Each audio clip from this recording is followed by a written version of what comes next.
Good afternoon, everyone. This is Tony from her Homestead Skills. Well, it is Monday morning, and we're obviously back in our own neck of the woods, and it's definitely starting to cool down and feel like winter here. But that's totally expected. Now, on my travels, I did pick up what I thought was an interesting book, and it is Depression Times Cookbook. I don't know who wrote this book. Must have been a youngster, because I was expecting, let's see, meals made with very, very few ingredients. You know, you'd expect with Depression times that not everything would be available to people, but it turns out it's a from scratch cookbook, which totally surprised me. I guess I must have been cooking during the Depression era. I mean, a meatloaf, I can go through some of these recipes, and a meatloaf is exactly the ingredients I would use today, whereas they have ground beef and ground pork, onions, garlic, salt, thyme, bay leaf, dried breadcrumbs, eggs, and pepper. I mean, that's what you would use for meatloaf. And then, of course, you can put ketchup over the top of it if you want. You know, they have quite a few meatball recipes. There's a little variation between one and the other. But it is an interesting cookbook, to say the least. But I don't think it's Depression times. So anyway, it isn't totally useless, but it wasn't what I was expecting by the title. Unless they feel that home cooking is Depression times. You know, unless you can order it in or have it ready-made, my goodness, it must be the days of Depression. Strange how some people think. Anyway, yeah, they are all basically cooked from scratch. And, you know, perhaps some people need to learn how to do this. Certainly I do not. I cook everything from scratch, well, mostly. Even if it's simple things. To me, Depression era cooking could be a very, very simple meal, like we make when we're exhausted or tired and don't really want to do anything.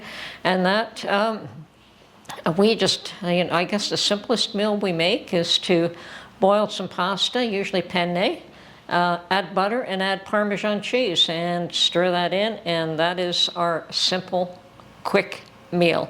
And it is tasty and it is fast, and you can eat that, and when you're totally exhausted and don't feel like cooking, it's probably the simplest meal we make. There are a few others, but that is one of them. So anyway, I guess this is about the time of year where we start thinking about baking things. I do have a few things I have to can up. I have some pumpkin. I have to make up some canned pumpkin or some squash that I can use to make pumpkin pie with, because I really like pumpkin pie. And I'm out of ingredients for that. I'm out of my canned goods for that. So that is one thing I do have to make up. Now, today being October the 7th, it is the first anniversary of the massacre in Israel, and there is going to be events, and likely Mark and I will be attending one of them, of course, in support of the Israelis, and I understand there will be for and against, so lots of police to keep the peace, and hopefully there won't be any terrible skirmishes. I mean, there always is the odd one or two, and well, we'll see what happens there, but we will definitely go to that event today in support of the Israeli peoples. Anyway, that's likely what we'll be doing this afternoon, and I'm hoping that all your efforts in the Helene devastated areas are ongoing, the efforts to help and to clean up and to assist and help all those people that have been devastated. And like my last video says, it's neighbor to neighbor. It's neighbor helping neighbor, and it's not the government that we can rely on. So any tiny bit of assistance that anyone could provide, I'm sure goes a long, long way. So yes, we all have to stick together. We're all one people, and in these situations, it doesn't matter whether you're a red state or a blue state or liberal or, in our case, liberal or conservative. I mean, they're the same things, just with slightly different names. But yeah, when tragedy strikes, it's your ideology is meaningless. People's lives are at stake, and people need help.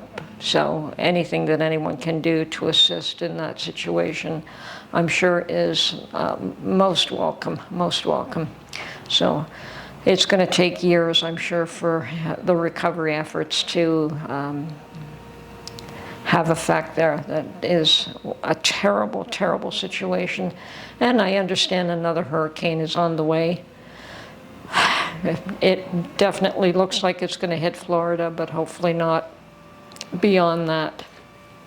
Now I'm posting this video a little bit early because we will probably be gone all afternoon, and who knows what's going to happen. I know Mark is going to be taking his camera and take a lot of pictures, and I'm just going there to support him and support the event, and it's very important to do so. With that said, you know, we've been home for, I guess a day or two now, and finally getting around to doing all the laundry, and it is piling up, of course, from our trip and the little bit that I didn't do before we left. So want to get that out of the way before we go out and get everything tidied up. I never like to leave a bed unmade when I go out, so that's done. And I'd like to leave the kitchen sink clean as well. So just a few chores to make sure that everything's, you know, tidy at least. I wouldn't say I'm the most, the best housekeeper, but I do like a little bit of tidiness. Anyway, I'll probably take a few treats with me. I'll probably take some of my apple and peach chips, and just to have a snack along the way. I know we'll be gone for hours and hours, and likely just be home for dinner time, if that. But anyway, keep the faith, folks. Help each other out and support each other in time of need. And that's about all I can say. Yes, keep prepping. I mean, certainly all those folks that were completely washed out, all the preps in the world are not going to do anything for them. But the ones that are on the edges of the devastation certainly were without power for 4 to 10 to who knows how long, how many days. And certainly preps will come in handy during that time. And anything that you can do to help your neighbors out, if you have extra preps, it certainly goes a long way, I'm sure. Anyway, take care of each other, and we'll talk to you real soon. Bye for now.